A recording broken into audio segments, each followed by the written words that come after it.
Elle était la femme qui a révolutionné l'écran sans jamais vraiment essayer.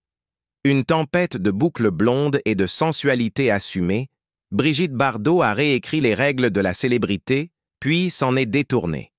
Sa moue a déclenché des scandales, ses films ont façonné le cinéma français et ses chansons sont devenues des hymnes inattendus à la libération. Mais derrière la célébrité se cachait une femme en quête de quelque chose de plus calme, de plus profond.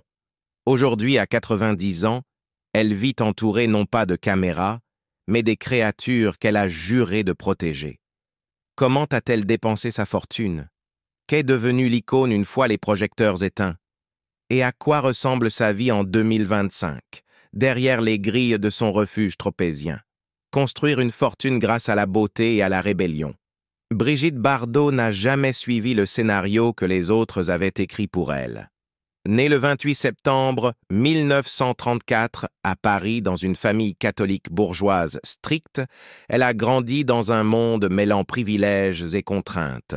Son père, Louis Bardot, était industriel, tandis que sa mère, Anne-Marie Toty-Mussel, imposait des attentes rigoureuses en matière de bienséance et d'obéissance. Inscrite à l'âge de 7 ans au Conservatoire de Paris pour suivre une formation de ballet classique, Bardot était destinée au raffinement, non à la rébellion.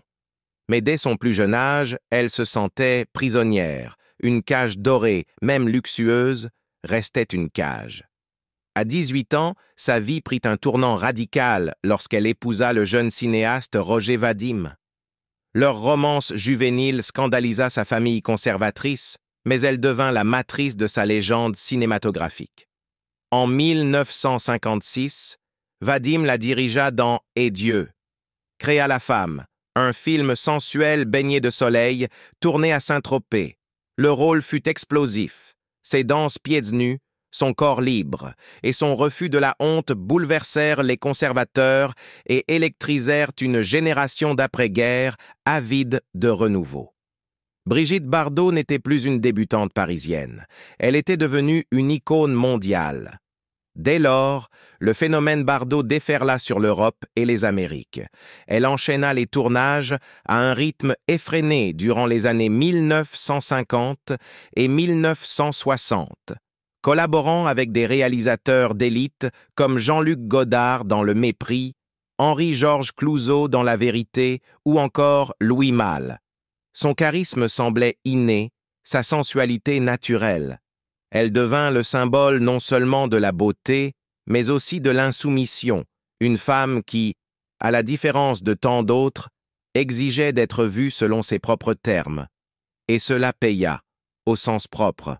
Bardot devint l'une des actrices les mieux rémunérées d'Europe, percevant des cachets astronomiques.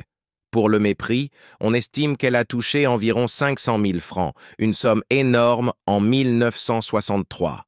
En 1968, elle aurait accumulé plusieurs millions de francs, sans compter les revenus de sa carrière musicale et des contrats publicitaires.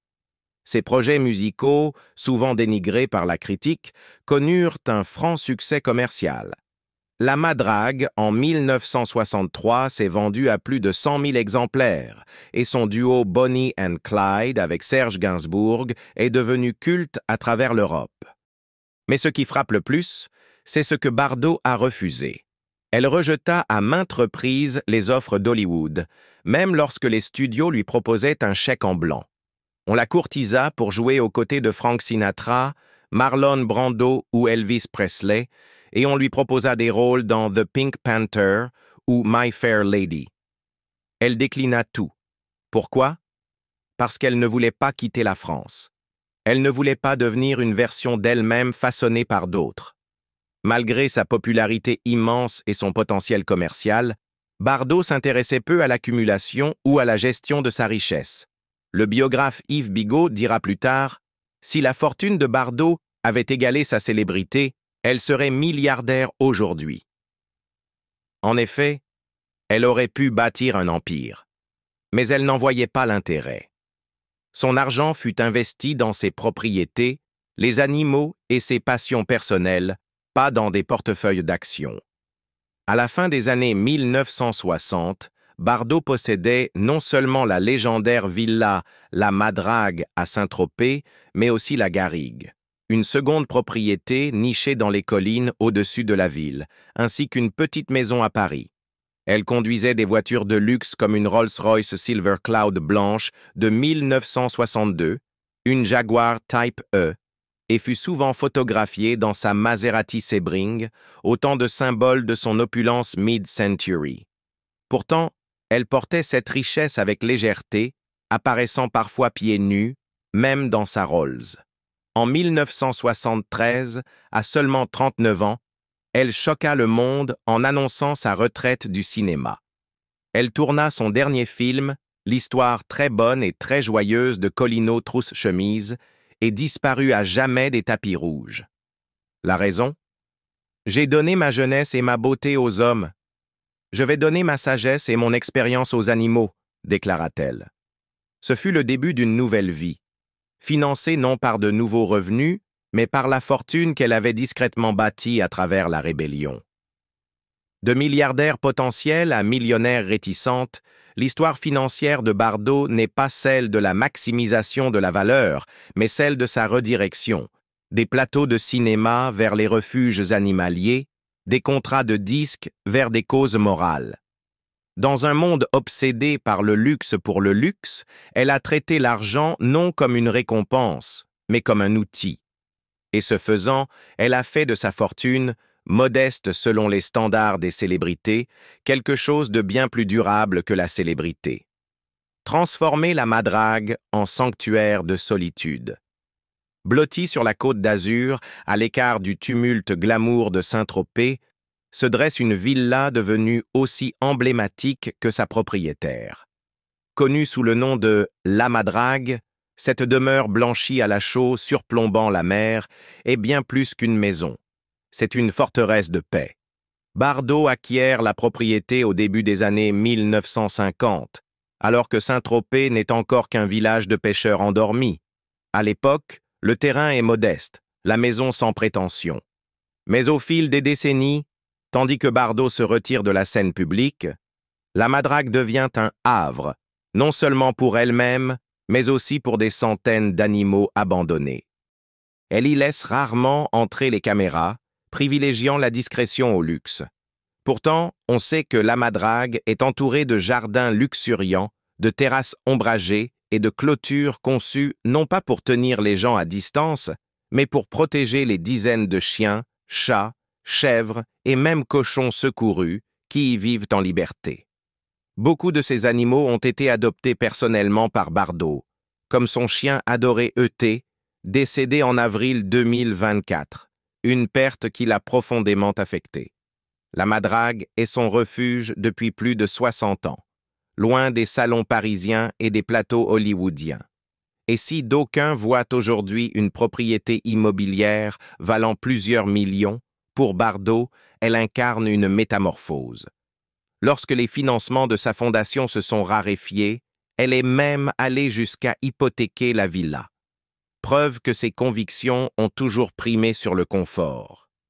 Dans les dernières années de sa vie, la Madrague reste à la fois un palais de souvenirs et un sanctuaire vivant, l'expression physique de tout ce qu'elle est devenue après avoir cessé d'être simplement bébé. Brigitte Bardot n'a jamais voulu jouer selon les règles du star system. Dans une industrie où l'image fait loi et où la richesse est souvent l'objectif principal, elle s'est retirée, volontairement, à plusieurs reprises et à grands coûts financiers.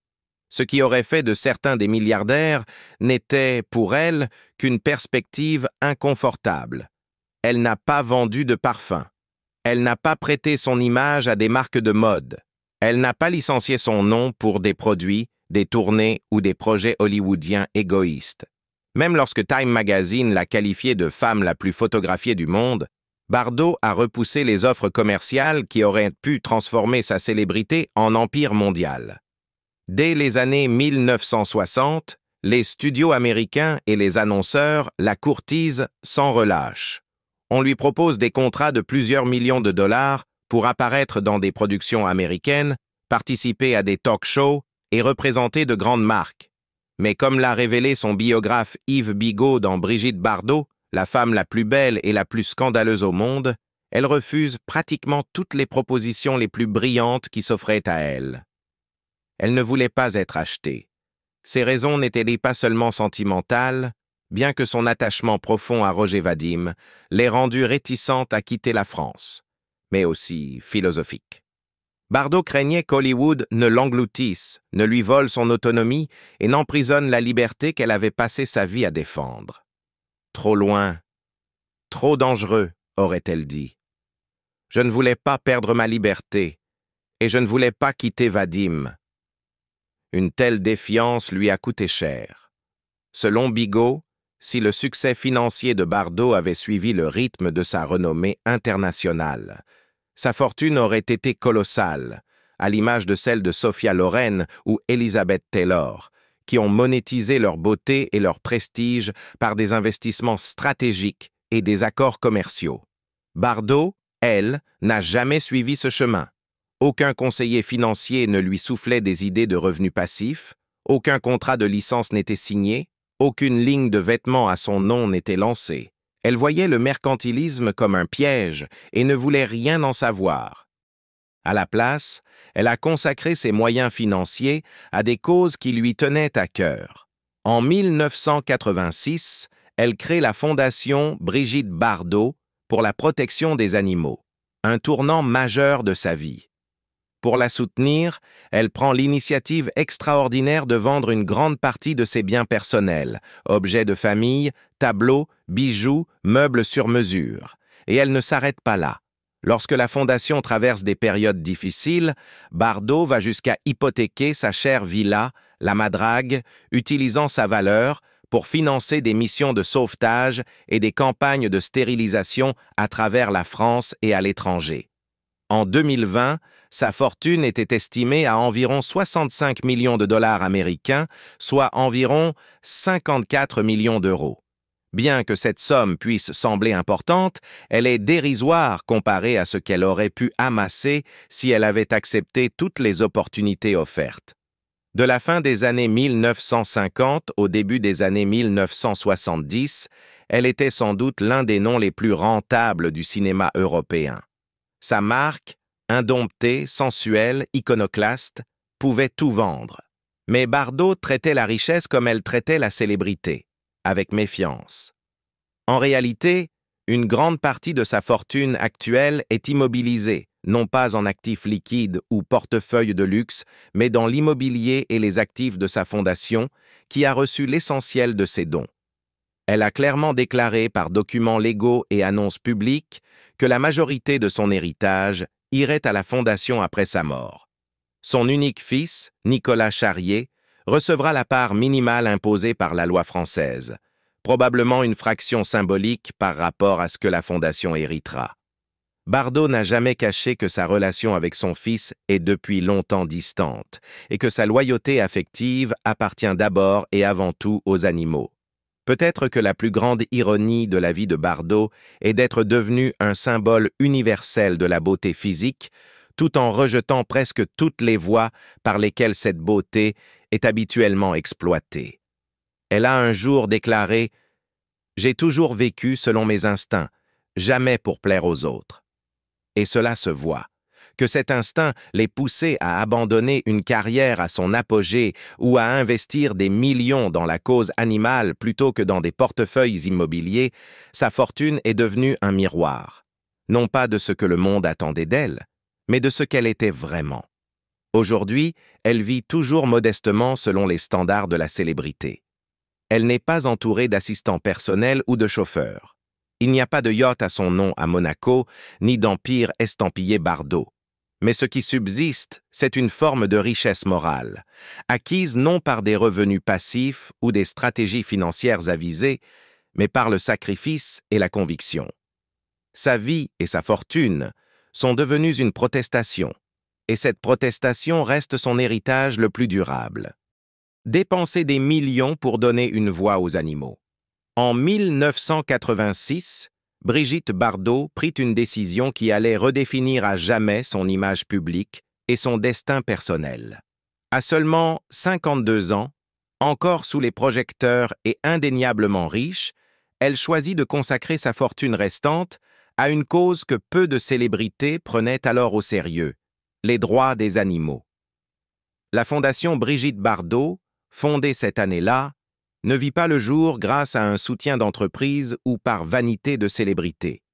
Elle débuta par un acte douloureux de sacrifice personnel.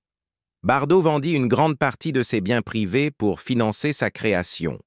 Des antiquités familiales aux tableaux rares, en passant par des meubles et des souvenirs de son passé glamour, presque tout fut mis aux enchères pour construire quelque chose de nouveau. Elle ne cherchait pas les applaudissements. Elle construisait un héritage destiné à survivre au cinéma. La Fondation grandit rapidement pour devenir l'une des organisations de protection animale les plus influentes et les plus vocales d'Europe. Ses premières victoires furent significatives. En quelques années à peine, le lobbying de Bardot permit d'interdire l'importation des peaux de bébés phoques en France, une décision qui résonna dans toute l'Union européenne et incita d'autres pays à revoir leur politique. Il ne s'agissait pas d'un simple geste symbolique, mais d'une campagne ciblée et efficace, combinant pression politique, visibilité médiatique et alliance stratégique avec des législateurs et des vétérinaires. Avec Bardot comme figure de proue infatigable, la Fondation milita également pour l'utilisation obligatoire de pistolets d'étourdissement dans les abattoirs français, réduisant considérablement la souffrance animale lors de l'abattage. Elle défendit la stérilisation des chats et chiens errants à travers le sud de l'Europe où la surpopulation animale était souvent traitée par des massacres de masse. Elle prit la parole fréquemment et avec passion contre la corrida, le braconnage, l'élevage industriel et le commerce international d'animaux exotiques. Bardot ne se contentait pas de signer des pétitions. Elle écrivait directement au président, ministre et même au pape, exigeant que la souffrance animale soit reconnue au plus haut niveau du pouvoir. Son engagement, toutefois, eut un coût personnel énorme. Au fil des décennies, Bardot injecta des millions d'euros de ses propres fonds pour assurer la survie de la Fondation. Lorsque les dons publics ou privés diminuaient, elle puisait à nouveau dans ses comptes personnels. Au début des années 2000, elle aurait hypothéqué sa maison bien-aimée, la Madrague, pour maintenir les opérations en cours et garantir que son refuge de Saint-Cadou, en Bretagne, puisse continuer à sauver des animaux maltraités. Par moments, son domaine de la Garrigue servit aussi de centre de réhabilitation pour du bétail négligé et des espèces exotiques confisquées à des propriétaires illégaux. En 2025, la Fondation Brigitte Bardot fonctionne avec un budget de plusieurs millions d'euros, avec plus de 60 campagnes actives en France et à l'étranger. Elle soutient des dizaines de refuges, finance des formations vétérinaires et des cliniques de stérilisation dans des pays aussi éloignés que la Roumanie, le Maroc ou l'Inde, et maintient une présence permanente au Parlement européen à travers son lobbying sur l'expérimentation animale, les élevages à fourrure et la réglementation du transport d'animaux vivants.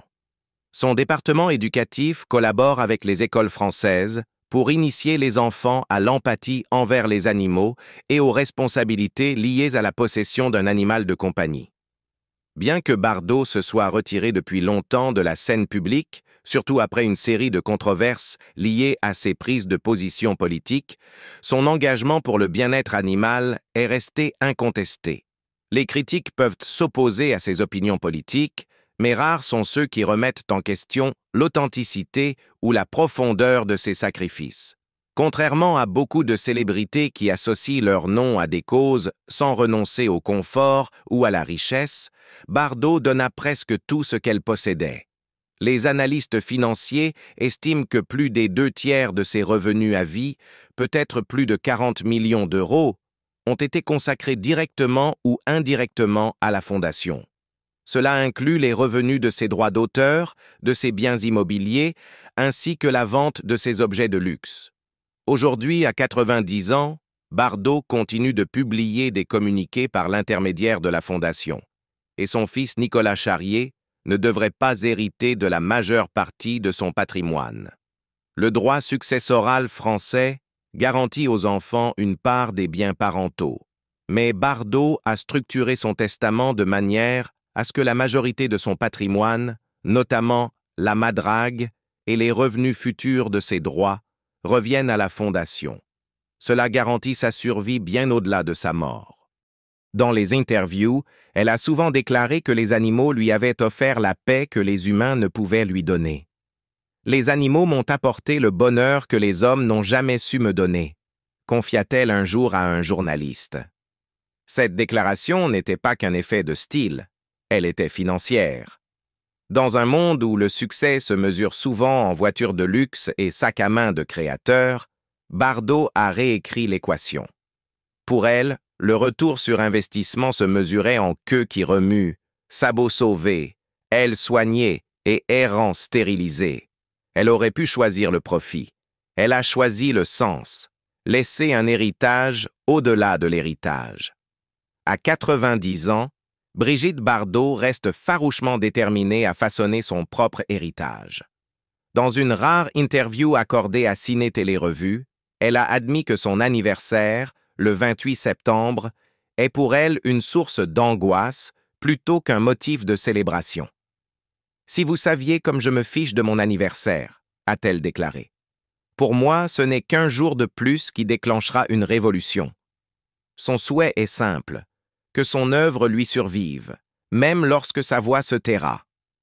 Contrairement à de nombreuses célébrités, la planification successorale de Bardot n'a pas été conçue pour assurer une richesse générationnelle à sa famille. Son fils unique, Nicolas-Jacques Charrier, mène une vie discrète en Norvège avec ses enfants et apparaît rarement sous les projecteurs. Bien qu'il héritera de la part légale qui lui revient à son décès, le biographe Yves Bigot suggère que ce ne sera pas grand-chose, car presque tout, ses liquidités, ses biens et même le poids symbolique de sa célébrité, a déjà été transféré à la Fondation Brigitte Bardot. Cette décision de privilégier sa fondation plutôt que ses descendants a suscité à la fois admiration et controverse. Mais aux yeux de Bardot, les véritables héritiers sont les animaux. Ce sont eux qu'elle a protégés, soignés et auxquels elle s'est identifiée. Comme elle, ils sont souvent incompris, parfois rejetés, mais toujours dignes d'amour. Même sa propriété de Saint-Tropez pourrait un jour revenir à la Fondation. Pas pour devenir un musée, mais peut-être un refuge ou un centre de repos. Son histoire de vie n'est pas celle d'un luxe pour le luxe, c'est celle d'une femme qui a rejeté la richesse, sauf si elle servait une cause supérieure. En 2025, alors qu'elle s'occupe paisiblement de ses chiens et observe le soleil méditerranéen se coucher à l'horizon, la fortune de Bardot ne vit pas dans des comptes bancaires, mais dans les yeux des animaux qu'elle a sauvés. Et vous, si vous étiez riche et célèbre, quelle cause soutiendriez-vous? Dites-le nous en commentaire. Et si cette histoire vous a plu, pensez à liker, partager et vous abonner pour découvrir d'autres vies méconnues derrière la légende.